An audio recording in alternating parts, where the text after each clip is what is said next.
कि भारत में 4 लाख लोग नहीं 50 लाख लोग मरे हैं, 40 लाख से भी ऊपर। आप जैसा भेड़िया और दरिंदा संसद में जाए और जाकर बैठे, वहां बैठने वाले हिजड़े हैं। संसद में अगर एक भी शेर होता तो आपको जूते निकाल के मारता। नरेंद्र मोदी, आप गोली चलवाने का आदेश दे चुके थे, मुझे पता है, मैंने पहले से चैलेंज कर रहा था। आप किसानों पर गोली चलवा करके बंगाल का चुनाव जीतना चाहते थे। आपका मिशन फेल हो गया नरेंद्र मोदी। या तड़पेगा, मर जाएगा बस 5 minutes, with in 5 minutes in death.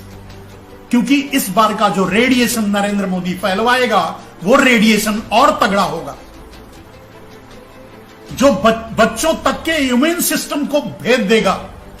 युवा 18 साल 12 साल 14 साल के बच्चों तक के इम्यून सिस्टम को भेद देगा। नरेंद्र मोदी जैसे लोगों को मैं चैलेंज करता हूं, क्या उखाड़ लोगे, हमारा क्या कर लोगे? बोलोगे तो हम जो लुंगी एक पहनते हैं वो भी खोल के खड़े हो जाएंगे। साले आओ देखो, जो कुर्ता ऊपर से लेकर नीचे तक पहनते हो ना, उसे चीर के फाड़ के रख दूंगा। दुनिया के सबसे बड़े गद्दार, दुनिया के सबसे बड़े चोर अगर कोई है तो नरेंद्र दामोदर दास मोदी है। जब तक तू देश की गद्दी पर बैठा रहेगा, लोग ऐसे ही कुत्ते की तरह तड़प तड़प कर मरते रहेंगे। ये नरेंद्र मोदी की साजिश है। नरेंद्र मोदी का टारगेट है 84 करोड़ भारतवासियों को मार देना। नरेंद्र मोदी को धक्के देकर उस गद्दी से उतारना पड़ेगा भारत को बचाने के लिए। लोग क्यों डर रहे हैं? भारतीय जनता पार्टी के नेता, चलिए मोदी डर रहे होंगे, मोदी ने अपराध किया है, गलत किया है, गद्दारी की है, देश से लोगों की जासूसी करवाई है, देश वो ऐसा ही है, चलो। लेकिन भारतीय जनता पार्टी के नेता आज सामने आकर बोलने की हिम्मत क्यों नहीं कर पा रहे? क्यों नहीं बोल पा रहे? कारण क्या है? क्योंकि उनकी भी, उनके बाल बच्चों की भी, उनकी बीबी की, उनकी बेटी की, उनकी मां की, उनके परिवार की भी फोन हाईजैक करके स्नूपिंग किया गया है, जासूसी की गई है, उनका रिकॉर्डिंग किया गया है। अब वो किस किस क्षण में कहां कहां कैसे कैसे स्थितियों में रहते होंगे, ये आप खुद ही समझ सकते हैं।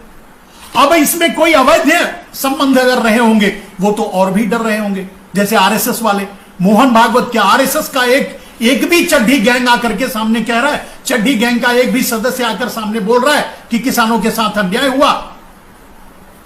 नरेंद्र मोदी ने जो हजारों किसान शहीद हो गए इस आंदोलन में, नरेंद्र मोदी ने संसद में उनको श्रद्धांजलि तक नहीं देने दी।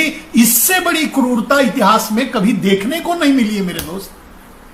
और इतनी बड़ी क्रूरता, क्रूर आदमी, उसके साथ उसको कहने वाला पार्टी में कोई भी नहीं बचा है। उसको आईना दिखाने वाला, उसको बताने वाला, उसको कहने वाला कि तुम गलत कर रहे हो, तो क्यों नहीं बचा है? कैसे बचा रहेगा? कैसे बोलेगा? तो मैंने कहा मेरे दोस्त कि 5 लाख करोड़ का घोटाला, 2000 नोट की लॉन्चिंग और गुजरातियों की चोरी, इन सब पर से पर्दा कैसे हटेगा जब सारे लोगों की ब्लू फिल्म, सारे लोगों की सीडी नरेंद्र मोदी के पास है? अब सवाल उठता है, चाहे जज हो, चाहे कलेक्टर हो, चाहे वो आईएएस अफसर हो, चाहे वो सेना का मेजर कर्नल हो, सबको तो, किसी को तो नहीं छोड़ा है।